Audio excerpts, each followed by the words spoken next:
We start at the top with the Batman everyone knows, Bruce Wayne, the billionaire who saw his parents down in an alley and turned that trauma into a lifelong mission. He's the world's greatest detective, a master martial artist, and Gotham's dark protector. No superpowers, just unmatched will, genius-level intellect, and an endless drive to stop crime. This Batman is the foundation of it all. Justice League co-founder, symbol of fear to criminals, and a myth within his own city. Every version that follows, every alternate, twisted, or upgraded Batman exists in the shadow of this one. He's constantly at war with the Joker, an agent of chaos who thrives on death and disorder, forcing Bruce into an endless game where every victory feels like a delay, not a win. Fast forward to a cyberpunk future, and we meet Terry McGinnis, a high school kid who stumbles into the Batcave and ends up wearing the suit. Bruce is older now, bitter and retired, but still guiding him behind the scenes. Terry's Batman isn't just fighting muggers. He's up against corporate tyrants, genetically modified freaks, and the legacy of villains long thought dead. The suit enhances his strength, stealth, and flight, but it's Terry's heart and Bruce's mentorship that keep Gotham from falling apart. It's a new generation, but the burden is just as heavy. His greatest enemy? Derek Powers, aka Blight, a glowing radioactive industrialist who embodies the corruption Terry fights daily and whose presence haunts every level of Neo-Gotham. In the Flashpoint timeline, Bruce Wayne dies in Crime Alley, and it's his father, Thomas, who becomes Batman. But this version isn't bound by his son's moral code. Thomas uses guns. He unalives, and everything he does is fueled by grief and rage. Martha Wayne, in a cruel twist, becomes this world's Joker. Thomas is a broken man trying to make sense of a nightmare reality. He's not here to protect, he's here to punish, and his only real hope lies in fixing the timeline, even if it means erasing his own existence. The villain closest to him is his own wife. Martha as Joker, whose madness mirrors his sorrow and turns every encounter into a tragic, psychological war between love and insanity. This one comes from the dark multiverse, a realm of failed worlds and doomed timelines. Imagine a Batman who finally unalives the Joker, but gets infected by Joker toxin in the process. He keeps Bruce's intellect and strategic brilliance, but gains the Joker's insanity and nihilism. The result is the Batman who laughs, a sadistic monster who views morality as a weakness and wants to drag the entire multiverse into chaos. He doesn't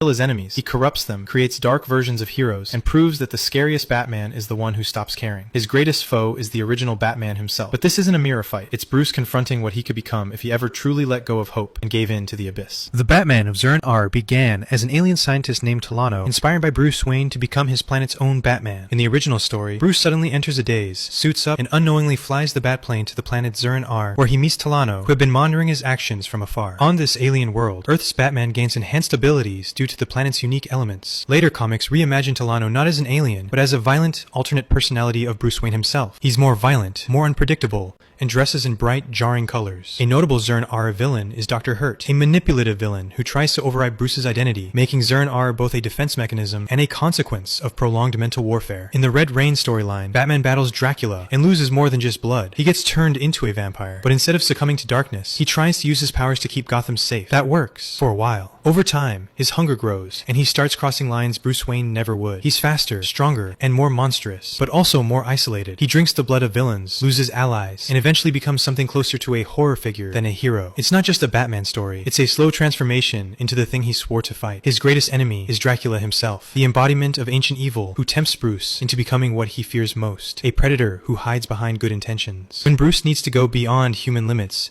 he dons the Hellbat, a suit of armor forged by the Justice League and powered by his own life force. It was built for one purpose, to help Batman survive battles no human should. He uses it to invade Apocalypse, face off against gods, and rescue his son Damian. But every second he wears it, it's killing him. It's the ultimate sacrifice, power at the cost of your life. Hellbat shows how far Bruce will go, not just to win, but to protect the ones he loves, even if it means burning himself out. He battles Darkseid, a cosmic tyrant who rules with absolute power, and whose presence forces Bruce to put everything, even his life, on the line for his son. At the bottom, we reach the Dawnbreaker. In this dark universe, young Bruce Wayne receives a Green Lantern ring moments after his parents are killed. But instead of finding hope, he finds rage. He overrides the ring's safety protocols with sheer willpower, forcing it to unalive. He hunts criminals with no mercy, flooding Gotham in darkness instead of light. The ring feeds on his trauma, and Bruce becomes a cosmic executioner, part lantern, part monster. The Dawnbreaker isn't just dangerous, he's proof that if Bruce ever embraced the void, the universe wouldn't survive it. He's challenged by Green Lantern Hal Jordan, one of the last true Lanterns standing, trying to restore order against the version of Bruce who sees compassion as weakness and justice as revenge.